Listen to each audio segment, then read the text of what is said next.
back to Becoming Dr. Baker. It's Bree here.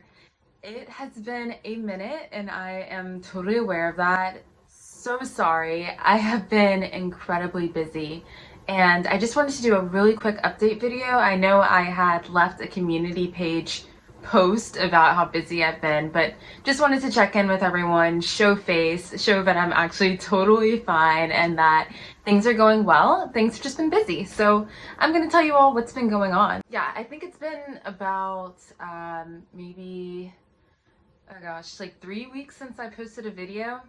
And that's because about 3 weeks ago, I started the summer term. So I turned in my last assignment, I believe like April 30th or something like that for the spring semester. And then summer semester started May 3rd. So there was literally no break at all. I was getting, I wouldn't say burnt out, but I was definitely exhausted. Like I needed a breather and I didn't have time to do that because I'm taking 3 classes in this short term A. Like we have summer A and summer B, and I'm taking 3 classes just in summer A alone. So things have been moving at just like hyper speed, and I find myself getting just increasingly not stressed, but just busy. Like life is moving really fast.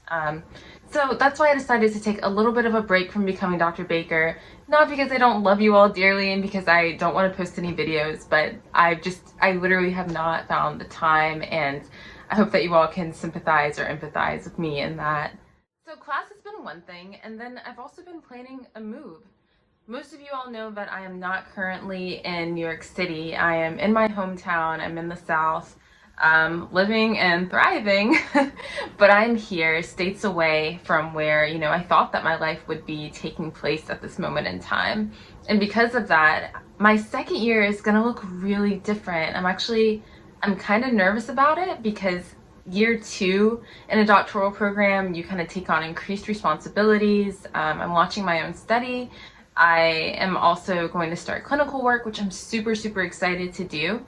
It's just that like I'm gonna have the additional move to New York City about like a couple weeks prior to that starting, and that has made me a little bit nervous. Like I have like excited energy, but I'm also just like, holy crap, all of this is happening all at once, and it can definitely get stressful if I don't take the time to manage it. Right now I have been looking on StreetEasy. That is like the go-to website for finding an apartment in New York City.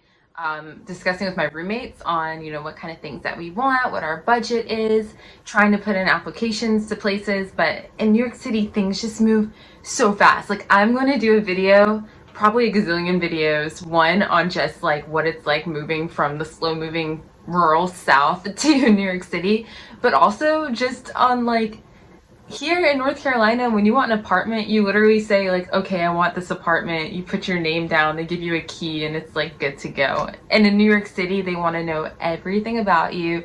They want to know like if you make 40 times the rent and you can, you know, pay whatever amount of money, and you have to have that application in within like an hour, I swear, or the apartment's gone. And so getting used to that pace while trying to do other things has just been, it's mind-boggling to me, but whatever. This is New York City, right? Like, yeah, whatever. Launching my own study is going to be something that I am super, super excited to do, and I will probably talk about it, you know, as much as I can on the channel, but I am in the process of submitting an IRB application to begin my own research study. And I have done this before in the past. When I was at UNC, I did a research, like an honors thesis for my senior year on hurricane disaster survivors and psychological trauma and resiliency. And then this project is geared towards the concept of radical hope and activism in Black women in the South. So definitely something that is really important to me, very personal, and very exciting because I think that it's going to be just impactful work that I'm excited to do.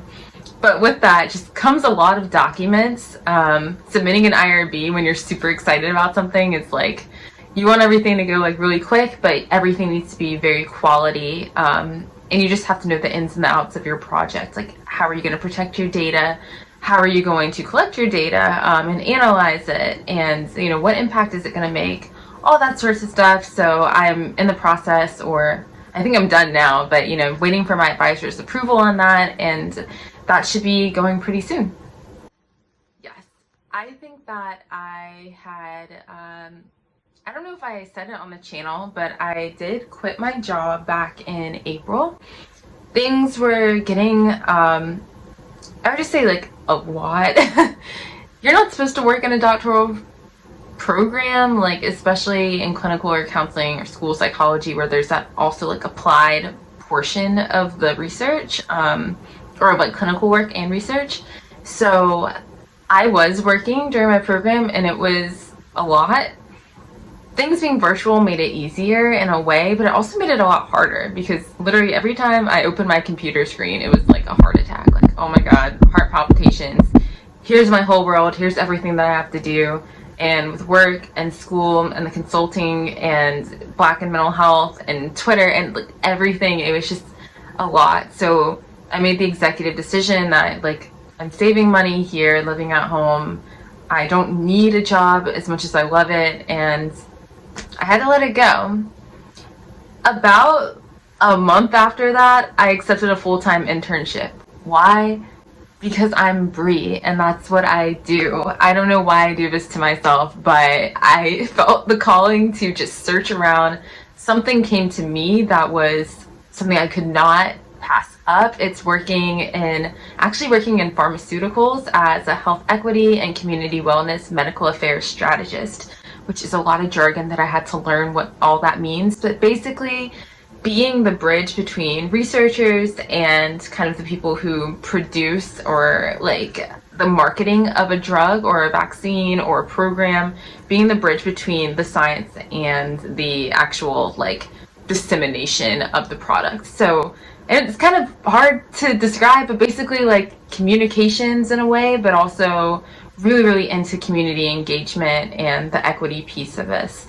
So I couldn't pass that up. It's for a major pharmaceutical company in the world, and I am thrilled to start that. That starts in 2 weeks. So, literally the day that my class is in, the day I submit my finals is the first day that I begin my full-time job or full-time internship. And that will go until about a day before classes start, and then I start class because that's just how I function. I'm a busy Bree. I'm a busy bee, But I hope you guys can tell that I'm like excited. I'm not stressed. I am stressed, but I'm not overwhelmed. It's not a bad stress. It's like you stress, not de-stress or down stress, whatever. I'm good. I'm excited about what's to come because these are things that I've prayed for, like I love when people reach out to me about getting into PhD programs, either telling me that they're applying or that they have recently gotten acceptance or something like that, because it just reminds me of how far I've come, from that journal like entry that I had back in, I guess, 2019 when I didn't get into any school, to the journal article in 2020 journal entry in 2020 when I was just like, I'm going to be a PhD student at Columbia University. How cool is this? Like, everything that I prayed for is something that I now have and that I am getting to live every day. So as much stress as it may bring, I have to remember that this is what I wanted, and to be thankful and very, just express a lot of gratitude for where I'm at. Okay, last update, I promise. This was going to be a short video. I don't know how long it is now, but I am launching something called Girls Reaching Optimal Wellness in my hometown in North Carolina. That is a wellness program that's culturally relevant healing practices for girls and young women of color. And I've wanted to do this for a long time. It's something that is personal to me because growing up in a predominantly white community, it being in the South, racism being very prevalent, but also it being a time where that colorblind mentality was very strong, and people didn't want to talk about race as openly as they do now.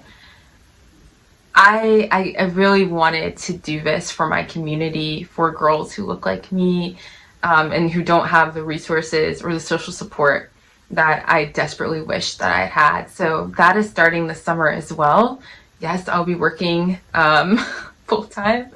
I'm also TAing. I don't know how this is going to work. Wait a minute. I'll be TAing, working full-time, and running a community wellness group for a group of about 15 girls ages like 10 to 13-ish, or maybe like 11 to 13. Yeah, 11 to 13, 6th and 7th grade. But it doesn't matter. Like, this is my passion and it's what fuels me, and I'm happy to do it each day, every day. Yeah, I'm just really excited. And this summer is going to be awesome. I'm still, going to be uploading videos. I'm still going to be hanging out with friends and working on all the different things I work on. I am catching up on emails and, wanting to meet with all of you all who reach out to me or who come to me for advice, because I love when you all do that. And yeah, the summer's good. And I just wanted to check in. I'm so glad that you tuned into this video, and hopefully I'll see you next week. But if not, you know where to find me.